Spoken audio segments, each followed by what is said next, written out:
नमस्कार मित्रांनो, मी भीमराव भुजबळ घेऊन येत आहे नवीन एक व्हिडिओ। शेतकरी KYC कशी करायची आहे। चॅनलला नवीन आले असेल तर चॅनलला सबस्क्राईब करा। असेच नवनवीन व्हिडिओ तुमच्यासाठी मी घेऊन येत राहील। तर मित्रांनो, शेतकऱ्यांनो, तुमच्यासाठी व्हिडिओ आहे।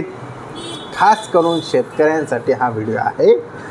तर सर्व शेतकऱ्यांना अशी नंबर विनंती आहे की तुम्ही KYC केली का?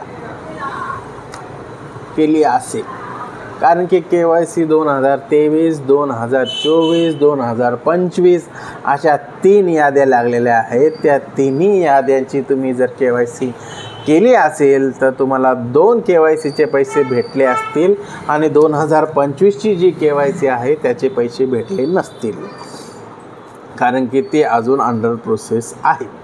2025ची KYC 2023-24चे पैसे भेटलेले आहेत, त्या जुन्या KYC। आता 2025 चालू आहे। निश्चिंत राहा, ते पैसे तुम्हाला आज ना उद्या गव्हर्नमेंट तुमच्या DBT अकाउंटला, म्हणजे आता तुम्ही KYC करताना तिथे अकाउंट नंबर वेगळा दाखवला असेल पण तुमचा आधारच लिंक वेगळ्या अकाउंटला, तर तुमच्या ते DBT अकाउंटलाच पैसे येतील।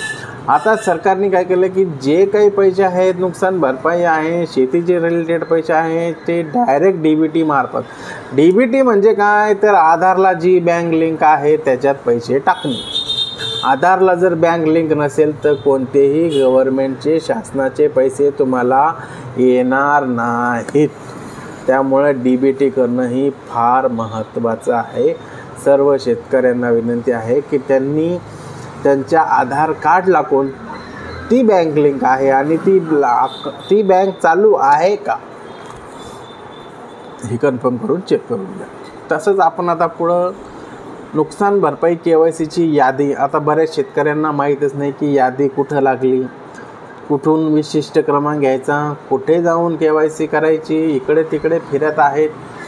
त्यामुळे मी तुम्हाला सांगू इच्छितो की तुमचे गावचा जो तलाठी अधिकारी आहे किंवा तुमच्या गावचे जे सेतू केंद्र आहे त्यांना कॉन्टॅक्ट करा। त्यांना विचारा की 2023, 24, 25च्या याद्या तुमच्याकडे आहेत का? असेल तर तुम्ही तुमच्या WhatsAppवरती त्या मागून घ्या, किंवा त्याच्यामध्ये तुमचा त्या यादीमध्ये विशिष्ट क्रमांक आहे 24 ते 25 असा मोठा नंबर आहे, तो नंबर तुमच्याकडे लिहून घ्या।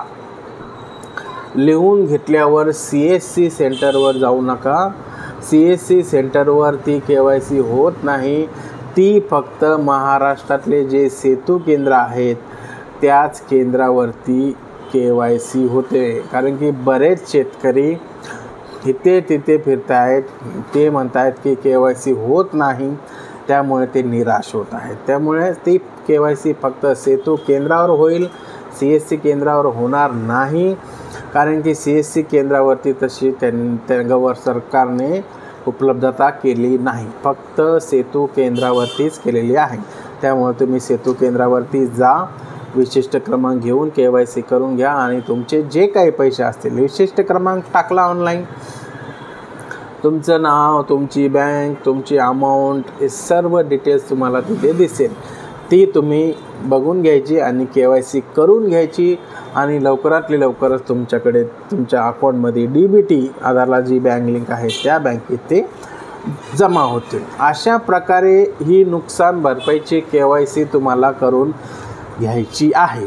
त्यामुळे कॉन्टॅक्ट करा गावाच्या सेतू केंद्राला, कॉन्टॅक्ट करा तुमच्या तलाठी ऑफिसला आणि तिकडनं तुमची यादी नंबर मागून घ्या। आणि सेतू केंद्रावर कुठेही असं काही नाही की गावाकडे जाऊन तुम्हाला KYC करायची। गावाकडून कोणत्याही जिल्ह्यात तुम्ही राहत असेल तिथल्या सेतू केंद्रावर ही KYC होईल।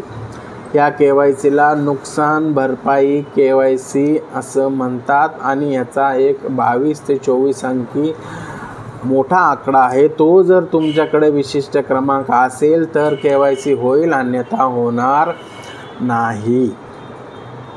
तसेच ऑनलाईन कशी KYC करायची हे सुद्धा मी तुम्हाला दाखवेल। तर आपण काय करू, आता कम्प्युटरच्या स्क्रीनवर जाऊ व ती आपण बघू की कशा प्रकारे ती KYC करायची आहे। तर शेतकरी मित्रांनो, अशा प्रकारे आपण स्क्रीनवरती आलेलो आहोत। स्क्रीनवरती मी एक KYC नंबर काढलेला आहे। हा जो नंबर आहे हा जो नंबर आहे बघा 1 2 3 4 5 6 7 8 9 10 11 12 13 14 15 16 17 18 19 20 21 22 आकडी हा नंबर आहे. हा नंबर विशिष्ट क्रमांक आहे. हा नंबर तुम्हाला घ्यायचा आहे तुमच्या गावाकडनं, तुमच्या गावाच्या यादीकडनं. यादी आली नसेल, नंबर आला असेल तर निश्चिंत राहा, तो येईल तुम्हाला. आता हा नंबर मी कॉपी करत आहे. आपले सरकार सेवा केंद्र जे आहे सेतू केंद्र, त्यामध्ये इकडच्या साईडला आधार प्रमाणीकरण नैसर्गिक आपत्ती पिके याच्यावरती क्लिक करायचं आहे. क्लिक केल्यानंतर तुम्हाला नवीन विंडो ओपन होईल. ही विंडो आहे नुकसान भरपाईची. याच्यामध्ये तो नंबर मी पेस्ट केला. पेस्ट केल्यावरती तो याच्यात टाकल्यानंतर सर्च करायचं. सर्च केल्यावर इथे दाखवत आहे सक्सेसफुली KYC, म्हणजे हा जो शेतकरी आहे याची मी KYC केलेली आहे.